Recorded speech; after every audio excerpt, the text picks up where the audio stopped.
Okay, the next section of the notes refer to home insurance. What are we looking at for home insurance? Well, there's two types of home insurance. Well, there's more than two types, but there's a couple things we need to consider here. It's protect homeowners and renters. It's basically to protect property that you own. Now, if you own the home, it's obviously going to be different than if you just are renting. If you're just renting, then you're only wanting to protect your possessions in the property. The person who owns the place that is being rented is going to have to do the insurance for the actual building. Okay? So if you rent an apartment, well, let's fill out some of these forms. This insurance is to protect homeowners or renters from anything like fire, theft, okay, and I guess sometimes damage. Like a couple years ago, we had a big windstorm and my fence blew over, and I had insurance for that. Again, if you are just a tenant, you're probably not worried so much about fire because the building would be burnt down. You're worried about more things like theft and damage. Okay, if you rent an apartment, you're going to need tenants insurance. It's different.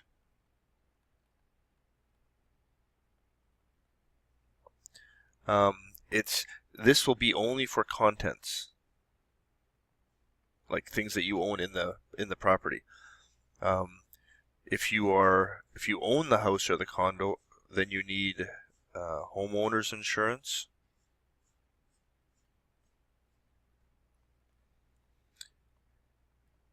And this protects you for contents and the structure.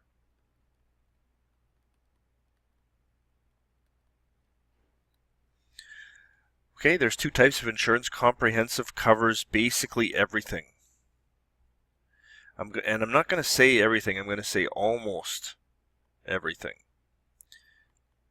Because there seems to always be exceptions, and they call them acts of God. Like, for example, if we had a catastrophic flood, which probably doesn't happen in Manitoba, or a hurricane, or something like that, you may not be covered for it.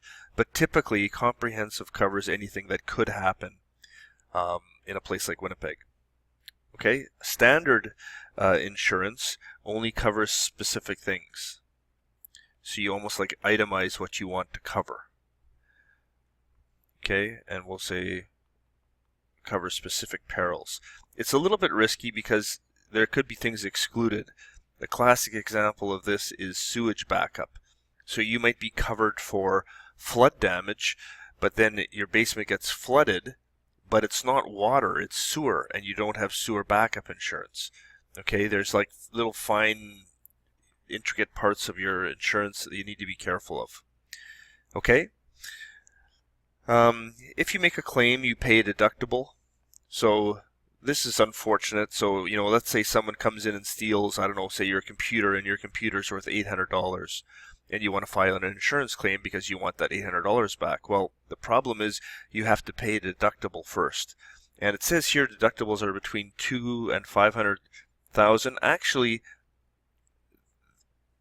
they're not between $200,000 and $500,000. They're more like $1,000. So, for example, a lot of people, if you have something like a computer stolen, they're not even going to make a claim because they find out that they have to pay $1,000 first before they get any money. We had a break-in our house about a year and a half ago, and we added up everything that was stolen, and it added up to about $3,000. And so we filed a claim, and they accepted all of the things that we said were stolen, and they gave us a check for $2,000. All right. Even though the value was $3,000, we had to pay the first $1,000. So that's unfortunate. It makes it really difficult to get back what you lost, but that's the way it works. Okay, tenants insurance. In this table, tenants package policy. So we're going to go and look at one of those tables in a second. Let me quickly go to it.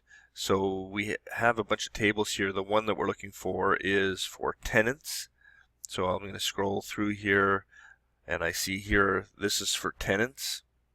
Okay, that's the one we're going to look at. It says there are annual premiums for a renter with a $500 deductible and 10% more if it's $200. So all of these values are for $500. If we want $200 deductible, in other words, we want a smaller deductible, we're going to have to pay extra, and we'll do that in a second. Okay, so the question says, in the table, so we're going to go there are annual premiums for a renter with a $500 deductible. A $200 deductible is 10%. Example 1, Monica rents an apartment and rents, so this is tenants, needs to insure her stuff for $25,000.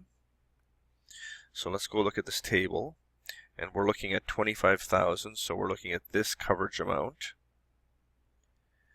Okay, so we got that. With standard form, okay, remember I told you there were two kinds, there was comprehensive or standard.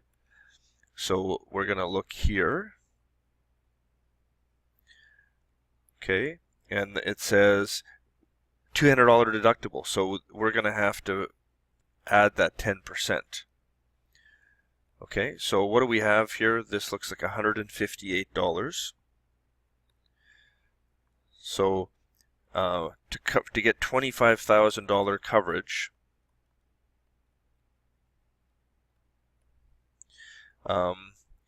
is $158 per year,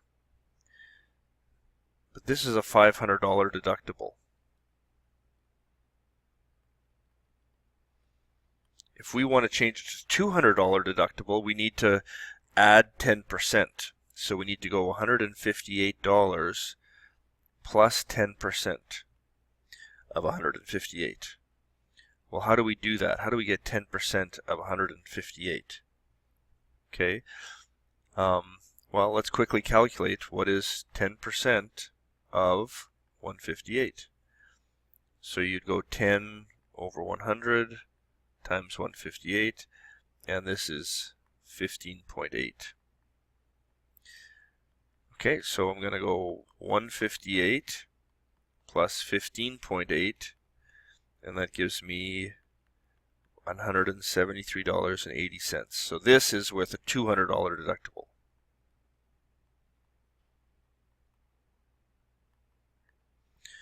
Okay, so that's our first question with insurance. So that's what you would pay for the year to insure your property for $25,000. Okay, let's try the next page. So homeowners insurance, there are some factors to consider. When you insure your property, you consider what does it cost to replace building. What does it cost to replace? Let's say your building burned down. What does it cost to build it again? Contents. You're probably not going to get everything back. Like, you're probably going to forget that you had 15 pair of underwear that you don't wear anymore, and you're not going to get the value back for that. So usually you only get about 70%. Okay. And living costs. Let's say your house burns down and you need to go live in, say, an apartment while it's being rebuilt. So you get costs for living somewhere else while you can't be in your home. Okay, so those are all things that you're insuring for. When you pay your insurance, that's what you're covered for. Okay, insurance costs also depend on where you live, and usually this is dependent on the fire hydrants. The closer you are to fire trucks and fire hydrants, the more likely you are to have a lower insurance rate. Okay, then the type of coverage. There is broad and comprehensive. We just called this standard. Those words are kind of interchangeable. Okay, so standard is called broad. And then the deductible. It costs you more to get a lower deductible. Okay, you'll find that when you go get your own insurance, you're probably not going to have a $200 deductible. You'll probably have $500 or $1,000. But for now, we'll just use $200 and $500. And then there are discounts to your insurance. Okay, if you have an alarm, you get usually it's a 10% discount. You have to pay less. If you have not made any claims, usually you get a 10% discount. Sometimes it's 5%. Okay, and new homes, because they are considered to be safer, you often get a discount on the rate as well. So let's try this question. These people buy a house in rural Manitoba and are within 12.8 kilometers of a fire hall. Okay, so let's go look at that table. So this is insurance rates. So they are within 12.8 kilometers. Well, back up a little bit. What rate are we dealing with? Okay, so are we in Area 1, Area 2, Area 3, or Area 4?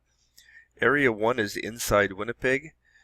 Area 2 is outside Winnipeg, but very close to a fire hydrant. Area 3 is within 12.8 kilometers of a fire hall.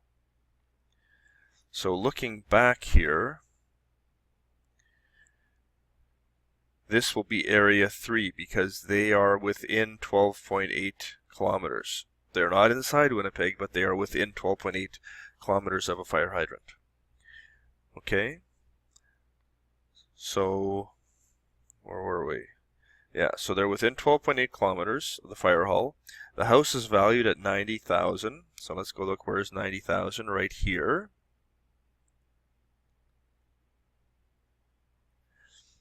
Okay. And they choose a comprehensive policy with a $500 deductible. So comprehensive means they will be right here. So it looks like $356. Okay, so let's put that down. So what did they want? They are in Area 3. They want comprehensive. And they want the $500 deductible.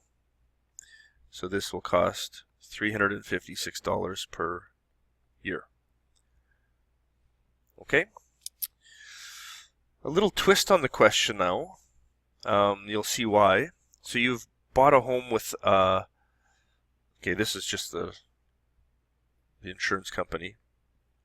The replacement cost of $220,000 just outside Winnipeg. You are 200 meters from a fire hydrant. This will be zone or Area 2. Okay, and you choose broad coverage, broad or standard.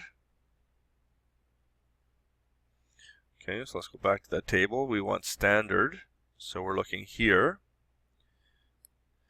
And you want $200 deductible. So we'll have to, that's going to come later. We're going to have to add that 10%. Okay, but let's go look at where is $220,000. The problem is $220,000 doesn't exist in this chart. So what we have to do is we have to calculate, we'll take this value,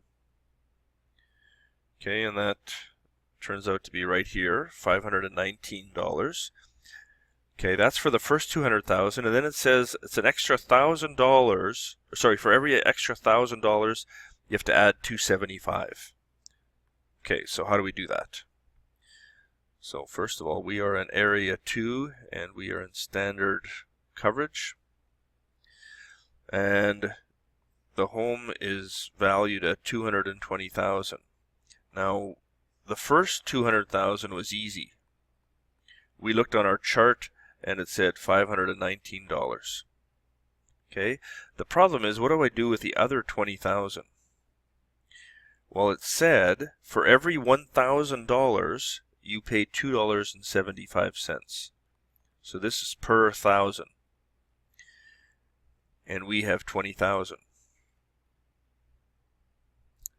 Okay, so if we put that in the calculator, this turns out to be $55. So my total is $519 plus $55, okay, which is $574. That's for a $500 deductible. And if you remember, this question said we want the $200 deductible. Okay, so if we want to do the $200 deductible, we have to add 10%. So you're going to have $574 plus 10%. Okay, so quickly we need to do 10% of 574. That's $57.40. So the cost will be $631.40. Okay, final answer. All right. that's the end of this lesson. I'd like you to try a few of these questions, okay? Do your best, and we will continue with the next lesson.